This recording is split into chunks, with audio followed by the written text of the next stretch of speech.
Welcome to the symbolic lodge of conversation, where consciousness and curiosity interweave into discussion. This is All Square Podcast, and today's guest has been a Mason for over 2 years. And what he's really appreciative of what this fraternity has offered is the teachings of how to be a better man. He's also been an advocate for mental health. I want to tell the story of Brother Adam Evans. Adam, thank you for being here today. Absolutely. My name is Adam Joseph Evans. I'm a Master Mason at Toledo-Fort Industry, the Toledo-Fort Industry Lodge number 144. Well, man, watching your journey on Masonry in the 11th District, almost 2 years, correct? Yeah. Right. Let me ask you a question. Why? Why would a guy like you want to join a fraternity of older men? Man, so I could talk about that for hours. I mean, I've always been curious ever since I was really young. I mean, like middle school. I had heard about it. I had heard mysteries and secrets and a secret society and conspiracy theories, which was piqued my curiosity. But not until I was like a little bit older, I actually, thought maybe I can ask about this. Maybe I can go check it out. So yeah, first it was the mystery. First it was the mystery. So for sure, absolutely. Curiosity, mystery. What are you reading when you're growing up? I don't even know. It was probably just random stuff on the internet. And I mean, there's crazy conspiracies out there. I never believed them, but it made me wonder, what is this? Why are there conspiracy theories about Freemasonry? And that's kind of where it started. But so you knock on this door into this unknown fraternity that's been around for over centuries. You knock, the door comes open to you at Toledo-Fort Industry Lodge. How did that story begin? How did that journey begin? Well, first, I was just kind of looking around on the subreddit, Freemasonry subreddit. Okay. And I was kind of nervous to talk. I didn't think I was allowed to say anything on there. I had no idea what it was. I didn't know, and I thought I thought it was really closed off to the public. But I was just reading people talking on there, and I saw these are just real people, and I could see how much they cared about each other. And eventually I threw a comment or two in there. I'm like, yeah, what's this and what's that? And then eventually somebody reached out to me, and they asked what city I was in. I said Toledo, Ohio, and then they gave me a couple lodges in the area with names and numbers, which was pretty crazy. Like, man, like you really went out of your way. So I sent a message on Facebook to Toledo-Fort Industry, and I got an immediate response. It says, come by at 7 tonight. I'm like, oh, today? Like, I can come by today? You're going to let me in? Really? I'm allowed in the building? I remember I showed up. I was probably visibly shaking. I was really nervous. How were you dressed? I was wearing really tight jeans and like skinny jeans with Vans on. I've never experienced that in my life. Well, now might be the time to try. No, I think I'm going to keep it the business casual look. But okay, so you arrived that day at this building in Toledo, Ohio, and what's your first reaction when you walk through those doors? I was confused because I thought like this was a group where you had to have certain connections, and I my very first experience was with Steve Grindle, the Grand Master of the state of Ohio, which is the treasurer at Toledo-Fort Industry. He's the first person I talked to on the Facebook page, and he was the first person I ran into in the parking lot. And I was surprised by how just genuine, good, nice dude. It was so easy to talk to. Like, I thought this was going to be more intimidating, but he just seemed like I knew him for my whole life. That's how he treated me. So right then, I'm like, this is probably different than what most people think it is. So you're sitting around with a bunch of the guys from the lodge, probably before the lodge meeting happened, and you're asking questions. They're probably asking you questions like, what are you looking to get out of the fraternity? Right. Yeah, that's exactly what happened. I sat in the lodge room, and they kind of sat around me in front of me and were asking me questions, and something that Dave Kevorkian, he said that he kept bringing up like you need to understand this fraternity is not about the self. It's about helping others. And I'm like, that definitely caught me off guard, because I mean, it definitely hit home with me, because I didn't really know what it was. And when I'm hearing this fraternity that's been around for who knows how long, and then they're so inviting, and then they tell me all this is about helping others. They really wanted to drive that home, and I don't know, it just made me feel good. Good. Like, oh wow, like this is a place of like love. So you walk in there, have this meeting. You're probably given a petition. Did you talk it over with your family? Did your family have any Masonic lineages into the fraternity? No, not at all. I'm first generation Mason. Um, my dad was he had heard conspiracies and all that, and Sure. he's also a Mason now. He wasn't at the time.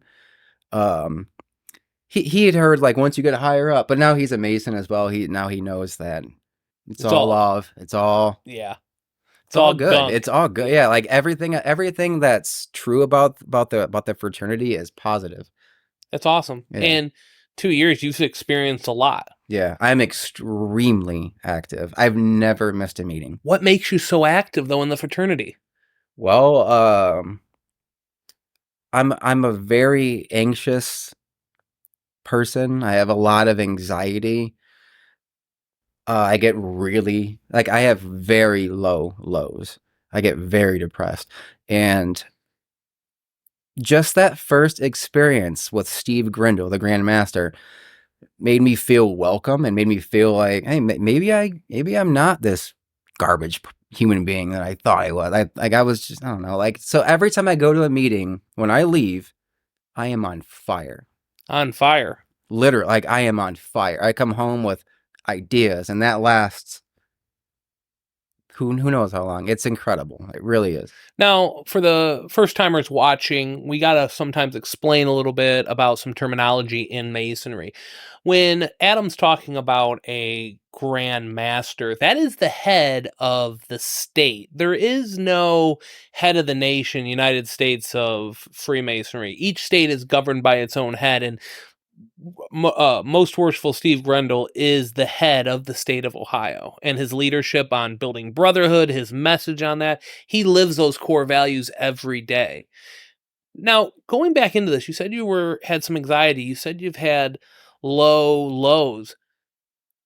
In Masonry, how has that brotherhood affected your life? Because sometimes mental health and the well-being of ourselves is more talked about now than what it was back in the day. Do you believe that Masonry has helped you with that? I don't believe it has. I know it has. How so? Like how is it helping with my depression overall? I mean, yeah, is there like stuff that you reflect on?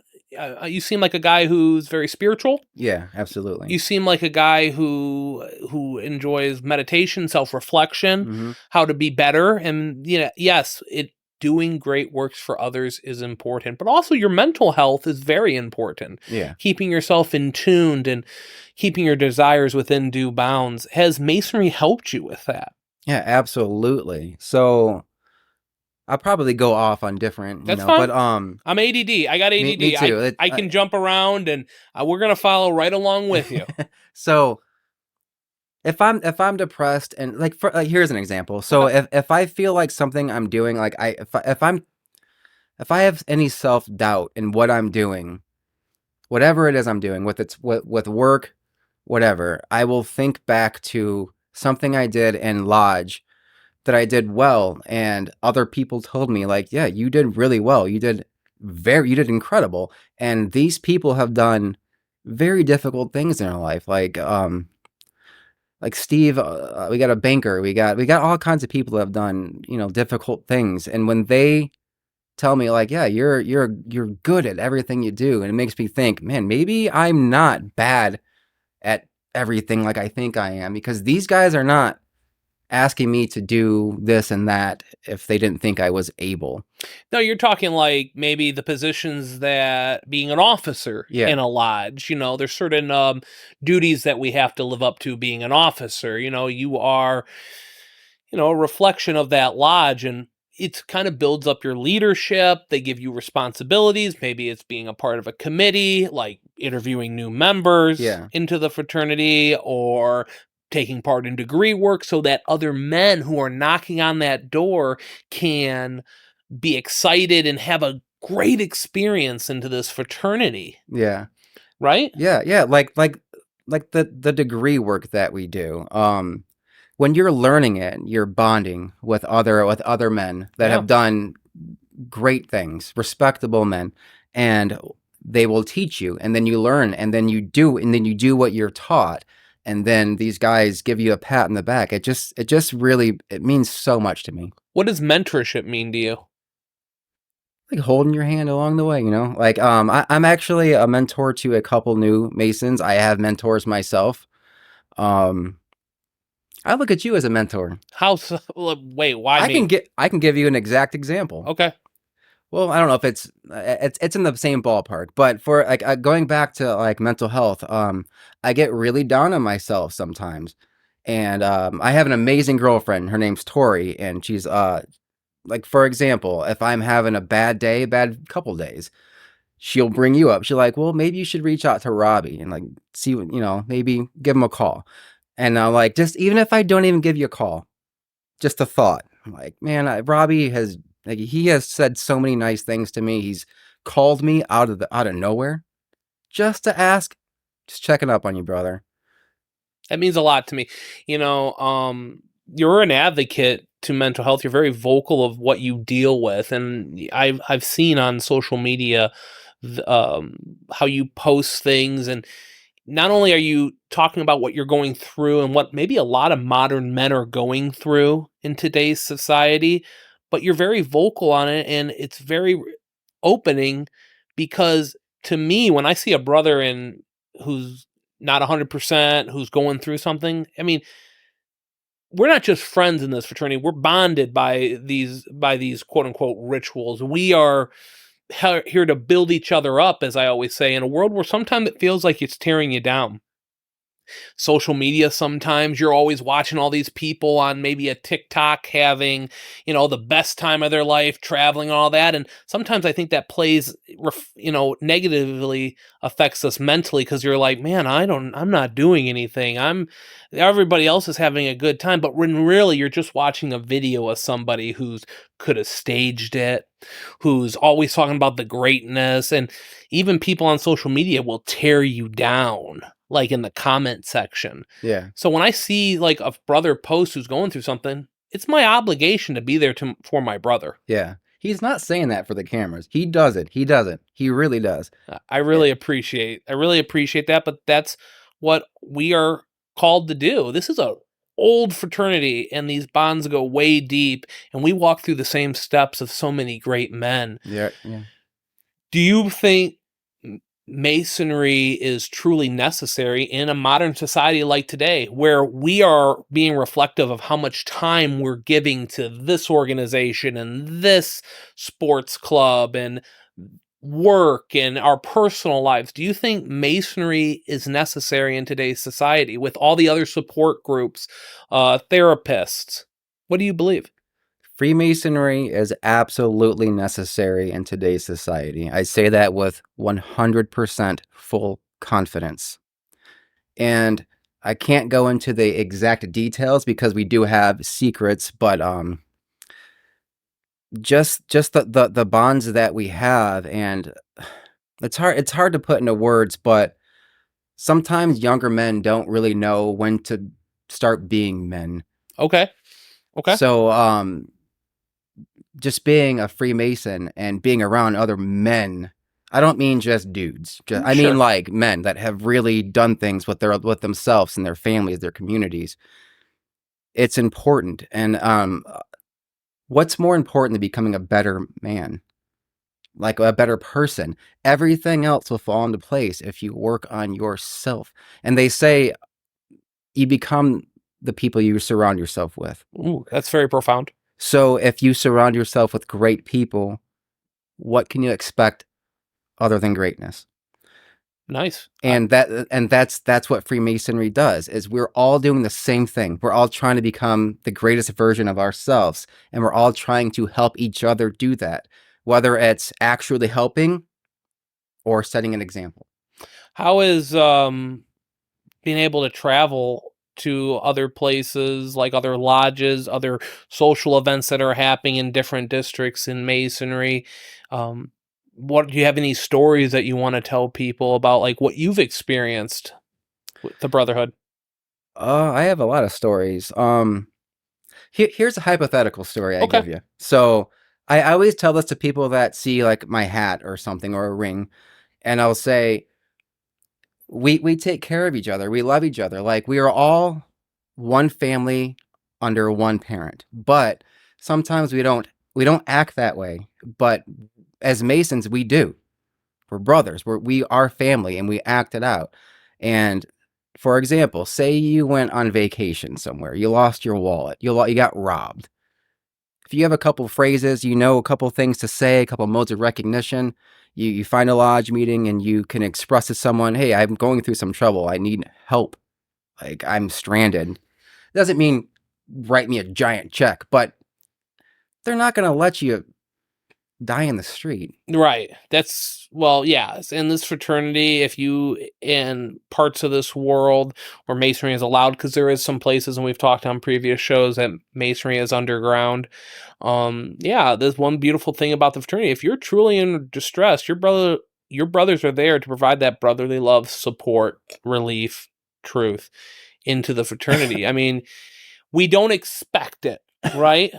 We don't Yeah. expect to be all in destitute somewhere and our brothers are just obligated to help us, but Right. truly in distress. If you really, really need help, Yeah, I I mean, will help you. yeah, I will help you. there is. I always like to say, yeah, I could go anywhere in the world if I had no shelter, no food, no money. Yeah, a lodge seeing me destitute would be able to provide that assistance. Again, never expected. It's just there if you need it because Yeah, we've walked through those same steps. We exactly. learn those same lessons in the fraternity. Let's talk about masonry and social media. You're on TikTok. You got a pretty big following. How did that all come about?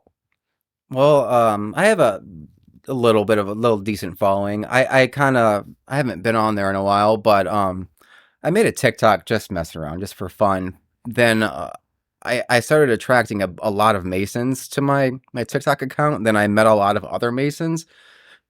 I've actually met some of the most knowledgeable Masons on there. Like there's a handful that really know some interesting stuff. One is Widow's Miho. Okay. He's the guy with the face tattoos. I'm sure if you're on TikTok, you might have seen him. Even if you don't know, he's a Freemason.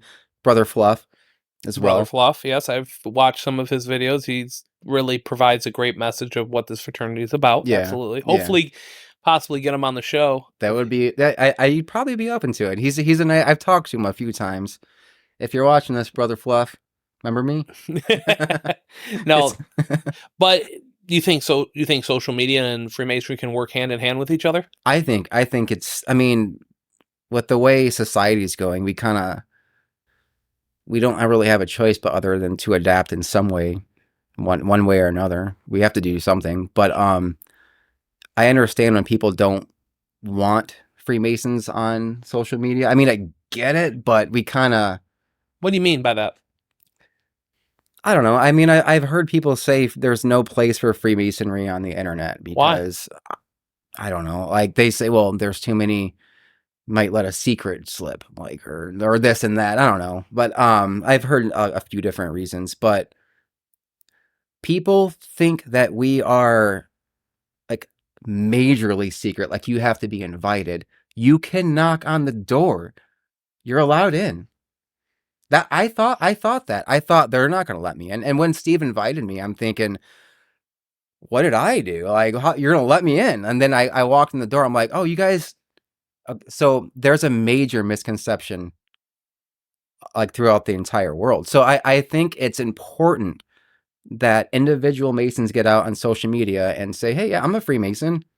Yeah. You might not have known that, but Hey, here I am. If we're not promoting the benefits of this brotherhood, like we are sitting here right now, like Mike Lou's in the control room right now, and all the other brethren that we meet throughout our travels into this fraternity, if we can't promote who we are as Masons, the outsiders looking in who have the negative effect will tell our narrative. They've been doing it online forever. And that's one of the ways that this podcast has come about, because I want to tell the story that brings pharmacists, doctors, lawyers, manufacturers, car dealers, salesmen into the fraternity, because we all come from walks of life. I mean, if somebody rounded us up together in a lodge, they'll be like, why? How did you all come together? Like, it doesn't make sense. Yeah. But yeah. we're all learning to be better men in the fraternity. And that's what it's all about. And we have to defend that within respect, because we don't want to be led into arguments into ignorancy. Yeah. You know, I don't know if I told you, I was actually told I was going to hell. Yep, last week. Because you're Kind of, because I was a Mason. This gentleman saw my ring, and he says, "Are you a Christian, son?"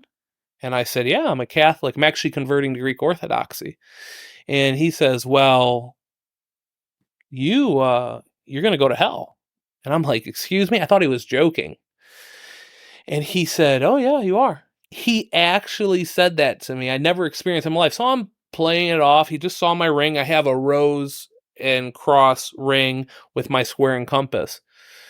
And he was telling me that his denomination, Baptist, was the only true way. And he starts writing down all these little verses in the Bible. And he says, if you truly want to save your soul, this is how you got to do it. You need to rethink what you're a part of and what you're converting towards, because that's going to lead you to damnation.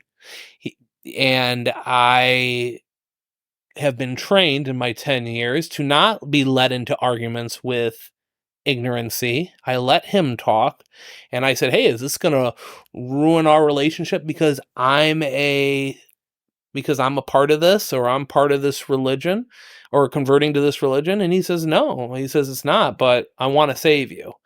And you can't be goaded into arguments with people like that. And if I was young, 22, oh yeah, I would have been reckless and dropping F-bombs and all that stuff. But having that mentorship in the fraternity, being there for other young men who are looking for that mentorship, checking in on them. Yeah. Checking in on them. So important, because I would feel like I let a brother down if I didn't train them how to become a better man and not get goaded into those arguments, whether it's on social media or whether it's in person in my daily life. So it's just something so important, and I hope you convey that to the men that you're training into the fraternity. In this fraternity, Albert Pike, one of the prolific authors of Morals and Dogma, he said, a quote, "What we do for ourselves dies alone, but what we do for others lives on and remains immortal." Yeah. And that's so profound, especially in a world where everybody's at your throat, tearing you down. We're builders. We're building ourselves. We are building that spiritual temple for whatever religion you're a part of. Yeah. Your charity extends beyond the grave. Absolutely. Charity, it's not just writing a check, like you said. It's that Greek word, I always like to go to it, agape. Love for the sake of loving. And that's what this fraternity promotes. It does. It does. People will argue that all day, but they're outsiders looking in. They don't know. They say, well, if there's secrets, it has to be bad, because if there's a secret, it must be bad, because why wouldn't you tell us? But I say to that, you're my brother. You're my brother. Now, my mom's my mom. Now, if I have a conversation with my mom in the living room, am I going to go post it on Facebook? Am I going to tell everyone? No, it's family. It's private. It's private. So why am I going to go tell everyone else what you and I do together? We're brothers, man. We're family. It's that family. It's that cement that unites us. Yeah. Now, you were telling me a story off air, and you probably said you wanted to talk about it. You've actually been to concerts and got pointed out that you were a Mason. You wanted to talk about that? I would love to talk about that. Okay, cool. So I grew up as like a punk rocker. I've always been into like no effects and as fast as you can play. And so Okay. I've always loved the Blink-182. So anyway, to cut a long story short, because I trust me, I can go on. So I was wearing a hat, square and compasses on it, and I was like in the front row for Angels and Airwaves, Oh, yeah.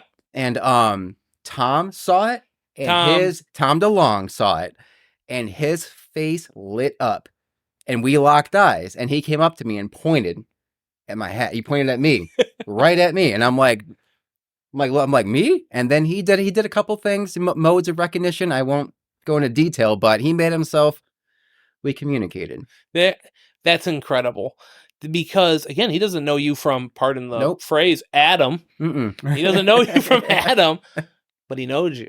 Yeah, he knows that we're family. Like we have the same bond, the same experience. I have an experience that I can share with Tom DeLong from Blink-182. That's nuts. That's nuts. And I turned to my buddy with me, and I'm like, "Did you see that?" And he said, "What?" Yeah. Like, nothing. Exactly.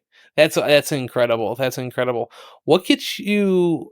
You were talking about being fired up, like, and you got all these ideas. Like, what do you want to be a part of in the fraternity? Like, what gets you fired up? What gets you every day wanting to go out there and promote masonry? That's a good question.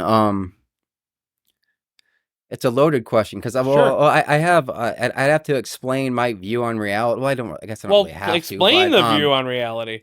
This is well, your story. imagine if you like I look at life as an interactive dream. Like just like kind of like when you're when you're dreaming at night and you're Hmm. like in your own universe. I kind of look at life similar. Okay. So, in my dream, in this dream I'm dreaming, I just want to be nice to people. I want to spread love. I want to encourage people. I don't even care if I don't accomplish my biggest goals as long as I inspire someone else, make someone else smile, someone that's a little bit depressed, a little bit self-conscious, a little bit unsure, make them go after life. Yeah. Maybe Seize it. maybe they'll be a musician or something. I can enjoy their music. Great. Great. I don't care if I don't, if everyone doesn't know my name. I Right. don't care. I don't care. It's that old Latin phrase "carpe diem," meaning seize the day. And you're definitely a guy who's out here being ambition, and you're really being that beacon of light in sometimes a world that feels like it's in darkness. Yeah. And it's thanks to the teachings in this fraternity how to be a better man, how to be a brother, how to reflect on how can I truly get the most out of my day. And you're gonna influence others. Yeah. It's crazy. I've been in it for 10 years, and I've seen guys who came from all parts of the world, and they come into this fraternity and they get mold. And so not everybody makes it through. Some people say it's not for me, or it's too slow. There's no instant gratification because we grew up in that now, Right. Yeah. where Yeah. this teaches you patience. This teaches you to be more understanding. Look at things through the eyes of someone else. You were actually telling me about how one of the brethren of your lodge was telling you to shape up. You Oh wanna go yeah, into that? yeah, I would love to. So when I first became a Mason, just for the record, I don't so much now. I try not to, but I cuss a lot just because I'm a very passionate person. Well, I appreciate you not Like cussing because no, this is a I G show here. yeah, no, absolutely. So, but I made a video and I was wearing my hat, and I didn't know at the time, but apparently I cussed a ton. I was just being over the top. I was being ridiculous in the Okay. video, and I went to a meeting and another lodge member, somebody I really respect. Everyone respects this guy. And he pulled me aside. He said, "So you made a video earlier?" I'm like, "Yeah." He's like, "Shape up. Shape up." I'm like, "What do you mean?" He's like, "Do you not remember the video you made?" I'm like, "Yeah, I remember. Like, what's the problem?" And I looked back at it and I didn't see at the time, but I'm like, "Yeah, I was saying way too much. I was being like, yeah, you cannot I couldn't show that to 50% of the population. I didn't know I was talking like that. I mean, I don't think cussing is an issue, but there's a time and a place. And the way you use language, it's important. And he pointed that out. He wasn't mean about it, but Sure. he was very like, you got to shape up a little bit. Yeah. You got some corners you need to cut off a little bit there. Again, 2 years, you've experienced a ton of memories and a lot of lessons that you're reflecting into your life. Tell me about how your dad got in with you. Well, Because I didn't bring, my father asked me after 10 years when I was the worshipful master at Rubicon Lodge, that would have been incredible. How was and that? he was the last guy I brought in actually through a one-day class. My father has some health problems. Okay. And we actually went down to Dayton, Ohio. Beautiful building. I mean, it's a gem in Ohio, the Dayton Masonic Complex. And to have that moment with my dad. Oh yeah. Right? Yeah. Right? And Yeah. Yeah. even if it was a one day, he got to be a little bit a part of whatever his health would allow him to. Right. Yeah. And I was talking to the past Grandmaster Wieland about it, and he's like, I mean, you could see like there was an emotion there Right. that he got to see, and there was other right worshipfuls. Like my dad couldn't walk very much, and he had to take breaks. And the right worshipful right worshipful Davis, I can't thank him enough. He actually when I wasn't around or I was taking care of other things. He was looking out for my father. And that's that brotherhood, Yeah. right? That's what we're talking about. It's incredible, man. And he said to me, I remember when I brought my dad in. And to share that moment with my father, and my father's not active like I am, but he's there supporting, he's getting out of the house, he's getting to meet other people at 65, and it keeps him busy for what he likes to do. So tell us about that story with you. And how did that story become reality? That conversation become reality? Well, man, so this one, I won't cry. Okay. I'll Okay. try not. Well, It means a get lot the to me, man. tissues. It means a lot. It does. I've tried, but anyway. So Yeah. my dad, like my dad's an older gentleman. Yeah. So he had me late in life. So he's a little bit older. So I became a Freemason, and he didn't have anything bad to say about it, except for he's like, I've heard conspiracies. Sure. Be careful here and there. You might learn something eventually. And I'm like, no, I've been through quite a bit, and it's all love. And he's like, well, tell me more. And I told him everything that I was allowed to, not everything, but I told him as much as I could without giving any secrets away. And he's like, that's what's going on. I'm like, yeah, we just a big family, man. And then he's like, well, maybe I can come check it out. Like that was a big moment. I'm like, oh my goodness, like you want to come check the lodge out? And he's like, yeah. So he checked it out, and he asked for a petition, which blew me away. I didn't ask him. He asked us, and it just meant so much because my dad and I were both musicians. We've always played in bands together, and we're kind of fading in and out of that, and we didn't really have much to bond with. Okay. So he joined, and just being voted in. I mean, he like, you got a unanimous vote, and he was like, what? He was blown away. Like, they accepted me? Like, me? Like, yeah, yeah, you're a man. You're a great person. What's the problem? He's like, I just didn't think you guys would let me in. And he's this older guy. It's just adorable. So I got to raise my dad. And for the other Masons that are watching this, I was senior deacon, and I got to raise my father. And that, he raised me my entire life, but I raised my father to Master Mason. That's beautiful. And the most worshipful brother, Stephen Grindle, he was just as touched as I was. Like, I ugly face cried about it.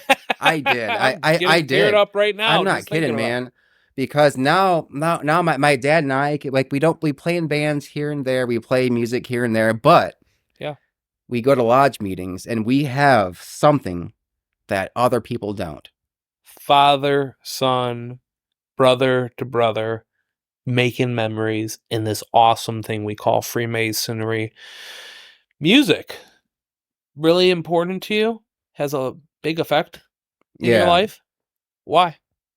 Well, my entire family, not my entire, I'd say most of my family are musicians.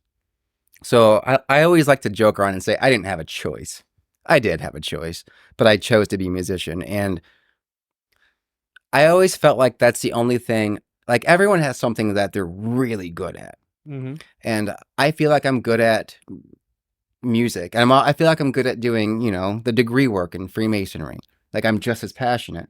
But my dad's always played music.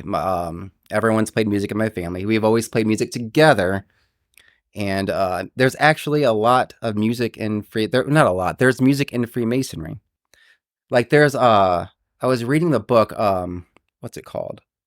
There's two. The Trivium and Quadrivium. Oh yes, absolutely. And they say, how's it go? I'm gonna mess this up. That's fine. Geometry is numbers and space. Music is numbers and time. Okay. Astrology is numbers and space time.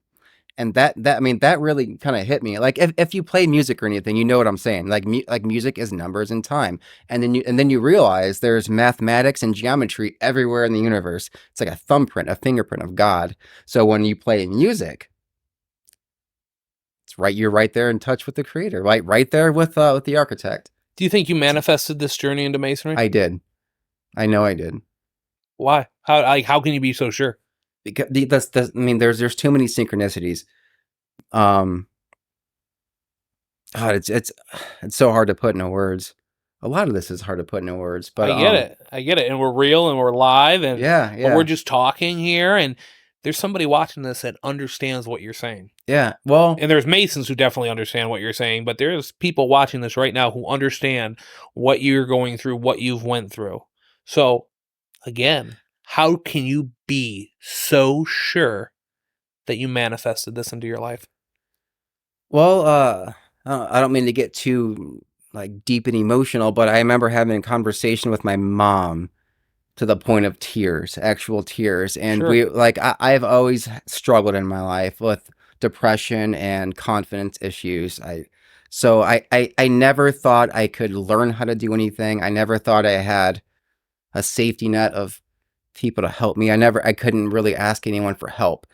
And then I remember like my mom and I would cry about it. Like you need something. We don't know what it is, but you need, like, there's something for you and we can't even describe it. We don't even know what it is. And then eventually I came across Steve Grindle and I became a Freemason, and everything we were looking for that I needed, it was right there under one roof.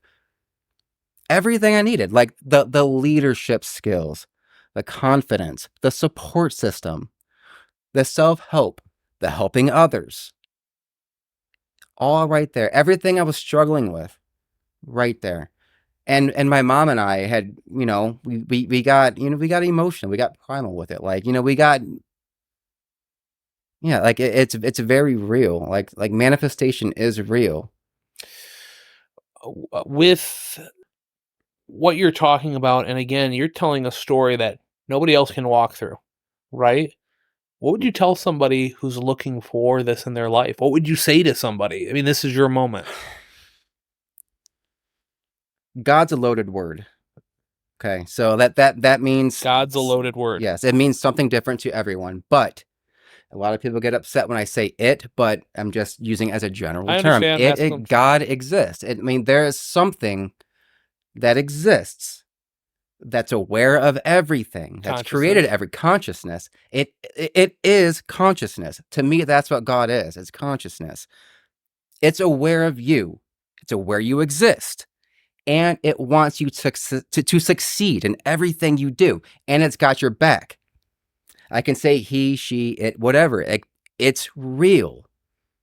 I cannot express that enough. It's real. There is something alive outside of yourself that has your back. You have to tap into that. Speak to it. I don't care how dumb you feel you sound. Call out. Do something. It'll respond. Like it responds. It's alive. God is alive. God is life. Wow. It's real. Wow. It's a real thing. I can feel your emotion in what you're saying. You know what I mean? This creator who wants nothing but the best for his creation, no matter what religion you're a part of. Like, we talk about how that creator is so important and that, he's like an architect. He's built all this. He, Hmm. throughout the 7 days or however long it really took. And you're one of his creations. He wants the best for you. You were in a down spot. You manifested what you were looking for, and you believe that you have found it. Yes. Yeah. Yeah, I do. I mean, when I was younger, I didn't. I believed in something greater than myself. But you say, do you believe in God? No, no, because I thought of specific religions, this and that, and I don't want to argue and debate. The institutions. Yeah, exactly. Okay. But I got to a point in my life where like I just need to know, like, give me some, like, I might be going off topic here, but No. I don't care if it's Tinkerbell. Show me a sign. Show me Tinkerbell today, and you'll see Tinkerbell. And then take bigger steps. Show me something more specific. Sure. And then, I mean, I'm telling you, I sound nuts, but it really does happen. Yeah. I mean, I get it. Start small. Yeah. Work your way up. It's crazy. Synchronicities are so key. I mean, I bet you've dealt with times where you're thinking of somebody and that person calls you right on the phone. Yeah. Right? Or you need something in your life, you need a message in your life, things aren't going well, and maybe you pray or you meditate over it to get that kind of relief, that resolve, in your life, and you just know it's going to be okay. Yeah. Yeah. So Something has your back. So Call it what you want. So what would you say to somebody who is looking for this support, this brotherhood? What would you say to them who's possibly listening right now? We are waiting for you to knock on the door. We're waiting for you to ask us about what's going on. We want to show you around, man. We want to get to know you. And we're attracting what you're looking for. If this resonates with you, just reach out, man. Reach out to me. Reach out to him. We will find you a specific lodge. We'll give you a phone number. And I mean, it's beautiful, man. I'm telling you, like, just, I think all men should at least knock on the door. Let's just give it a shot. That is Brother Adam Evans working on himself continuously with a support system like no other. I'm R.L. Franks, and you are all square.